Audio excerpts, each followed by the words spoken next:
بھوانا ملک بھر کی طرح بھوانا میں بھی کشمیری بھائیوں سے اظہار یکجہتی کے لیے 5 فروری یوم یکجہتی کشمیر منایا جا رہا ہے۔ اے سی آفس سے ریلی نکالی گئی ہے۔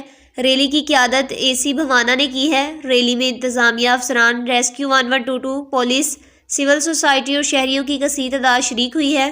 اسی پر مزید بات کرتے ہیں ناصر علی سے۔ جی ناصر، کیا تفصیلات ہیں؟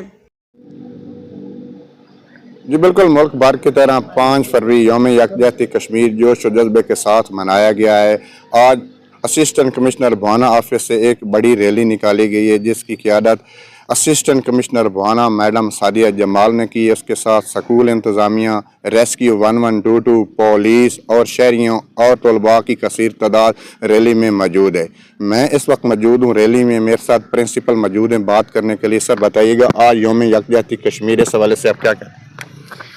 اقوام متحدہ کی قراردادوں کے مطابق ہماری ریلی کا مقصد یہ ہے کہ اقوام متحدہ کی قراردادوں کے مطابق کشمیریوں کو جو خود ارادیت کا حق دیا گیا تھا اسے جو ہے نا مکمل کشمیر کو آزادی دی جائے اور اسے پاکستان کا حصہ بنایا جائے۔ ہماری پوری دنیا سے اپیل ہے، خاص طور پر اقوام متحدہ سے اپیل ہے کہ اقوام متحدہ کی قراردادوں پر عمل درآمد کروایا جائے تاکہ کشمیر جو ہے وہ آزاد ہو سکے اور کشمیری عوام کی خود ارادیت کا جو انہیں حق حاصل ہے وہ انہیں حق ملنا چاہیے۔